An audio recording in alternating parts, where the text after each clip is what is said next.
Somos Todos Raros. Hoje vamos receber aqui a Roberta Viana. Ela é mãe do Daniel, que tem a síndrome Cornélia de Lange. Não é isso, Roberta? Não é isso? E eu estou aqui com o Átila Alexandre Nunes. Bem, mais uma vez, um prazer estar aqui de volta a esse programa. E ela vai aqui dar vai dar uma panorâmica sobre a Cornélia de Lange. Fiquem agora com a Roberta Viana, que vai dar uma aula não só sobre a Cornélia de Lange, a síndrome, mas, sobretudo, sobre a luta guerreira dos pacientes de doenças raras. E hoje a gente recebe no Somos Todos Raros a Roberta Viana, ela é administradora, mãe do Daniel, né? A Roberta é coordenadora da parceria com o Instituto Fernando Figueira no tratamento da doença. A gente fala hoje da Cornélia de Lange. Vamos falar hoje, né, Daniel, dessa doença rara, Cornélia de Lange. Batemos um papo aí com a nossa entrevistada, Roberta Viana, e muita coisa para falar, né? Um bom papo, engraçado que o pré-programa, né, é sempre muito legal, a gente sempre adquire várias coisas legais, então seja bem-vinda. Você é Roberta, já deixar um beijo aqui, um abraço para o Daniel, meu xará, hoje participante do programa também, e vamos conhecer um pouquinho mais, né? A gente vai falar um pouquinho da Cornélia de Lange, não só, mas também da luta da nossa entrevistada Roberta, para também trazer melhorias, né, sobre conhecimento dessa doença no Brasil, né? Você é mais uma mãe rara que passa aqui pelo nosso espaço, no nosso canal no YouTube. E eu queria que você se apresentasse primeiramente e falasse como que foi o início de tudo, né? Toda mãe rara tem uma história para contar. A gente quer ouvir a sua história. Sim. O meu filho, Daniel, ele tem 5 anos e o diagnóstico da Cornélia ele é clínico. Então, assim que o Daniel nasceu, ele nasceu numa maternidade particular. Logo no segundo dia, a geneticista nos visitou e já analisou clinicamente e diagnosticou Cornélia. Então, fizemos alguns exames para excluir outras síndromes, com algumas características que poderiam ser semelhantes, mas o diagnóstico deles foi basicamente rápido em comparação com o que nós brasileiros temos, de maneira geral. E a informação era mínima da síndrome no Brasil. Quando ele nasceu, não encontrei nenhuma informação em português. Então, as informações que eu consegui foram no site das associações americana e britânica. Então, a partir daí que eu ia informando os médicos e a gente ia trocando opiniões sobre como seguir com o tratamento e a investigação das possíveis consequências, né, de doenças que a síndrome traz. E eu digo que o meu passo inicial assim, de conhecimento da síndrome foi em 2015, quando eu participei do primeiro congresso internacional, que foi em Portugal. Então, de lá, eu vim basicamente pronta, me sentindo preparada para conseguir acompanhar o dia a dia do meu filho. Então, eu digo que são 2 pilares super importantes para uma criança rara, principalmente uma criança de Cornélia de Lange.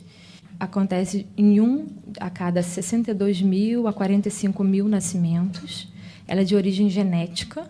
Hoje são reconhecidos 5 genes que mutam e são genes de Cornélia de Lange. É interessante que a gente conversava antes aqui nos bastidores. E você falava também da luta que você tem com o Daniel, né? Porque a cada dia que passa, a gente vê que as mães raras elas descobrem, através dos fóruns, através dos grupos de WhatsApp, né? Vão aprendendo técnicas. E eu queria que você contasse para a gente aquele momento que você viajou para Portugal e num congresso você descobriu uma outra situação que passava com o Gabriel com o Daniel, e você nem tinha noção que ele tinha, que é a questão do refluxo, né? Sim. 90% dos pacientes de Cornélia, eles têm refluxo. E aí, nesse congresso em Portugal, tinha um pediatra espanhol, o Dr. Feliciano, e ele estava falando, como pediatra, dos principais problemas de saúde, e ele começou a alertar sobre o refluxo. E até então, nosso filho não tinha refluxo. E quando ele começou a dar os sintomas de refluxo, que não são os sintomas clássicos, quando a gente pensa em refluxo, a gente pensa primeiramente em vômito. Né? Então, ele falou que não necessariamente, mas beber muita água no início da manhã, muita salivação, dar leves batidinhas no peito. esses são os sintomas de refluxo. E na hora eu pensei, meu filho tem refluxo, porque ele tinha 3 anos e trocávamos o babador dele 10 vezes por dia. Ele salivava o tempo inteiro e sempre achávamos que era pela hipotonia. E quando voltamos ao Brasil, resolvemos investigar e quando começamos com a medicação, 24 horas de medicação, a salivação já acabou. É interessante que o Daniel tem acesso à saúde particular, Sim, né? sim. E isso não tinha sido diagnosticado ainda, né? Sim. Você acha que ainda falta muita informação por parte dos profissionais brasileiros sobre a doença, Cornélia de Lange? Sim, sim. De maneira geral, não só Cornélia de Lange, como qualquer síndrome rara. Sim. São mais de 8.000 síndromes raras. Então, é muito difícil um profissional ser especialista numa síndrome, Uhum. a não ser que ele seja convidado a participar de algum evento, enfim. O pediatra do meu filho, por exemplo, ele é um dos maiores neonatologistas do Brasil, foi a única criança com Cornélia de Lange que ele tratou. Provavelmente será a única. Uhum. Né? Então, eu acho que isso é uma responsabilidade das famílias terem essa informação e levarem aos médicos. Hoje eu tenho guias impressos que a associação, hoje, depois da criação da Associação de Cornélia, em 2014, nós temos essa facilidade de ter todas as informações traduzidas. Então, eu tenho esses guias impressos, vou a um médico novo, já entrego o guia. Ali ele tem todas as informações para ele estar sempre ciente de como deve ser o tratamento. É interessante, Augusto, Roberto, você disse que troca informações com os médicos. Eu acredito que, às vezes, você leve alguma informação a um médico do Daniel que ele ainda não saiba. Tem disso também, né? Sim, tem. Isso acontece com alguma frequência. E você disse que também observava a questão do babador dele. O Daniel é seu primeiro filho, é isso? Sim, meu primeiro filho. Aí, assim, a gente imagina o tamanho da dificuldade da chamada mãe de primeira viagem, né? Que observa que qualquer cólica da criança se torna um transtorno e você observar algumas coisas diferentes que aconteciam digamos assim, no dia a dia do Daniel. O que mais te chamou a atenção para que você talvez percebesse, acho que tem alguma coisa que não é possível que seja assim mesmo? Bem, não sei se foi bem isso que você perguntou, mas o Daniel, desde que nasceu, quando ele saiu da minha barriga, já sabia que tinha alguma coisa diferente. Na verdade, eu com 20 semanas de gestação, eu desconfiei que tinha alguma coisa que estava saindo do padrão normal. Você fala sobre o peso do feto? Não, quando a gente fez a ultrassonografia morfológica, me incomodou muito a visão do rosto dele. Ah, sim. Entendi. E me chamou a atenção e eu perguntei ao médico, falei, nossa, mas ele tem um queixo muito curto, que até então a palavra retrognatia não tinha sido apresentada. Não diz... E aí o médico desconversou, falou, não, mas as mães geralmente acham que o queixo é um pouco curto e seguiu no exame. O exame demorou horas, que ele ficou testando, vendo todos os outros órgãos, e no final ele me disse, olha, realmente, como você observou, o seu filho tem um queixo um pouco curto, o nome disso é retrognatia, vamos acompanhar o desenvolvimento dele e vamos ver como é que ele vai ficar. Mas uma característica não define síndrome nenhuma. E ele não tinha nenhuma outra má formação. E aí, quando ele nasceu com a carinha de Cornélia. A carinha de Cornélia de Lange, que hoje a gente conhece muito bem. Inclusive, a gente tem plena condição de fazer diagnóstico. É impressionante. Quando chega uma criança nova, as mães já se falam, e aí, o que você acha? O que você acha? A gente já consegue fazer um diagnóstico, porque eles se parecem muito. Eles são raros. Então, para você na rua, vai ver um Cornélia na sua vida.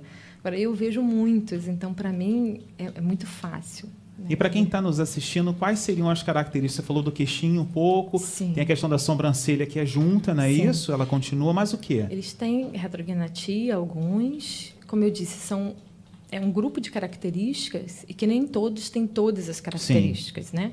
Então, pode haver retrognatia, o lábio superior um pouquinho fino, as sobrancelhas unidas, os cílios longos, as orelhas são baixo implantadas, eles têm muito cabelo e pelos no corpo, Meu filho, por exemplo, não tem muitos pelos no corpo, mas muito, muito cabelo. Os cabelos são baixo implantados também. Eles têm malformações nos membros superiores, nos braços. O meu filho tem todos os dedos, mas ele tem uma mãozinha pequena. Só que tem crianças que não têm todos os dedos, não têm os bracinhos mais curtos. Então, isso varia. Eles são de baixa estatura, baixo peso. O meu filho, o Daniel, que tem a síndrome, ele tem basicamente a altura do meu filho de 3 anos, do meu segundo filho. Ele é bem pequenininho.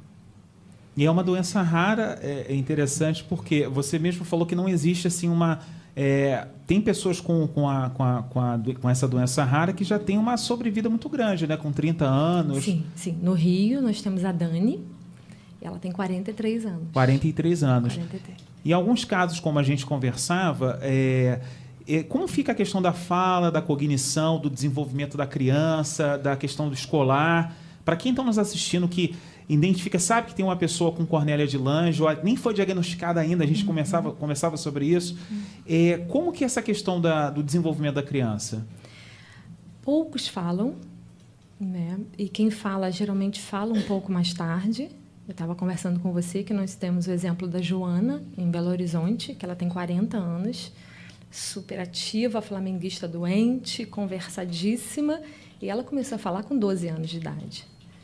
Então, a gente uma área que a gente tem que investir muito em fono. E também eu aprendi em Portugal que a gente tem que começar desde muito cedo com comunicação alternativa. Então, meu filho ele faz Libras e faz um outro tipo de comunicação alternativa que é chamada POD, que foi desenvolvida por uma fono australiana. Uhum. Como funciona Esse POD? É um livro com várias imagens. Tem de baixa tecnologia, que é o livro, que a gente está começando com meu filho, e até de alta tecnologia, que é um leitor visual, para crianças que não conseguem se mexer. E tem iPad, que a criança pode tocar e o aparelho fala. Então, com uma comunicação alternativa, a criança é estimulada a falar e ela é inserida socialmente. Então, e a gente vem trabalhando isso com ele já tem tempo. Ele faz alguns sinais. Meu filho está numa escola regular. Isso que eu ia perguntar sobre a questão da escola, como é que fica? Como é hoje para o Daniel? Hoje ele está numa escola regular, mas a primeira infância, teoricamente, ela é mais fácil. A inclusão ela se torna mais fácil. A partir da pré-adolescência é que vem os maiores desafios. A gente não sabe como é que ele vai ser em termos cognitivos, né? E é no dia a dia. A gente não sabe como vai ser.